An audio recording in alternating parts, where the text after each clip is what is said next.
Aqui a minha primeira pergunta é, fala um pouquinho para a gente o que é o autismo e como ele se manifesta, porque ele tem manifestações diferentes em cada indivíduo, né? Como é feita essa diferenciação e como é diagnosticado o autismo? Falar sobre autismo, pessoal. O autismo, ele é um transtorno do neurodesenvolvimento. E o que é o transtorno do neurodesenvolvimento? Imagine só que durante a formação daquele embrião, durante a formação daquele concepto, existe uma migração, uma formação do sistema nervoso central com migração de células. E vai ter um momento em que cada célula ela é para estar em algum canto. O nosso corpo, doutor Vinícius, ele é feito para que cada parte esteja no canto certo. Esse dedo ele já é programado para estar aqui. O olho é programado para estar nessa posição. Tudo isso é geneticamente programado. E aí, o que acontece no caso do transtorno de desenvolvimento, em especial do transtorno do espectro autista? Existe uma migração diferente, uma migração que pode-se dizer errônea, que eu não considero errônea, que eu considero o autismo como um mecanismo de evolução, mas existe uma migração diferente daquelas células, de modo que um componente eletrônico que era para estar em uma posição, está em outra. Consequentemente, o funcionamento do cérebro do autista é um funcionamento diferente.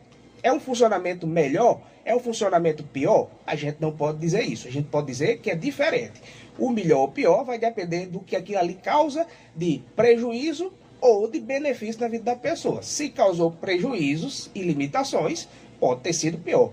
Mas o transtorno de desenvolvimento, ele é formado desde a geração daquele embrião e se manifesta ainda na infância até a vida adulta. Então, por isso que às vezes a gente recebe perguntas como: o autismo só tem crianças? Não, o autismo ele tem qualquer idade, só que ele se manifestou desde criança, desde bebezinho, desde o embrião. Por isso que você já vê características desde o recém-nascido até a idade adulta. Outro dia, lá em Natal, tem diagnóstico de um paciente, outro dia não, está com uma semana, 63 anos com diagnóstico de autismo. E aí você diz, 63 anos, ele, professor universitário, com doutorado, professor de química, e aí eu sempre digo que as ciências exatas, a química, a física, atrai muitas pessoas neurodivergentes, e aí só que ele tinha uma diferença, ele era casado há mais de 30 anos, e a esposa sempre dizia: ele nunca teve muito apego a mim, ele sempre foi muito frio, ele sempre era muito na dele.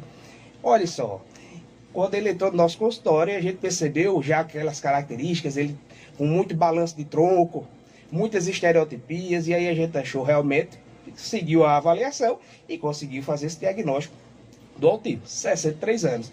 Só que, como eu sempre digo, o autismo, ele não anda sozinho. Como qualquer transtorno de neurodesenvolvimento, ele faz parte de um guarda-chuva. Então ele anda junto de TDAH, junto de TOD, junto de esquizofrenia, junto das alterações dos padrões de inteligência. E aí, eu sempre digo, autismo não tem nada a ver com inteligência. Porém, a gente tem sim alguns padrões de inteligência associados ao autismo. Quais são eles? O autista ele pode ter inteligência normal, que é o habitual do autista, tem inteligência normal. Mas você pode ter os autistas com um transtorno de deficiência intelectual, que é o TDI, e você pode ter autistas com a inteligência acima do normal, que são as altas habilidades e superdotação. No caso desse paciente nosso, ele tinha o autismo, mais o transtorno do déficit de atenção e hiperatividade, mais as altas habilidades e superdotação. Então, transtornos que andam juntos, né? Então, por isso que mamãe e papai que está aí em casa, sempre é interessante fazer a avaliação do seu filho autista. Por quê? Porque você pode ajudar, principalmente durante a primeira infância, durante os primeiros 7 anos, é o fundamental de um diagnóstico. Por quê? Porque é nessa fase que a gente está criando a maturidade do nosso sistema nervoso. Consequentemente, essa fase a gente consegue moldar melhor essa criança. Porque no autismo, qual é o maior prejuízo que o autista tem? É a de socialização e comunicação. Então, como é que um ser humano vai ter dificuldade, barreiras para se socializar e se comunicar no mundo? Então, esse é um problema que realmente a gente precisa resolver do paciente autista para que ele possa estar inserido dentro do mundo em que ele nasceu. Então, por isso que ajuda muito as terapias, que é o tratamento dos autistas.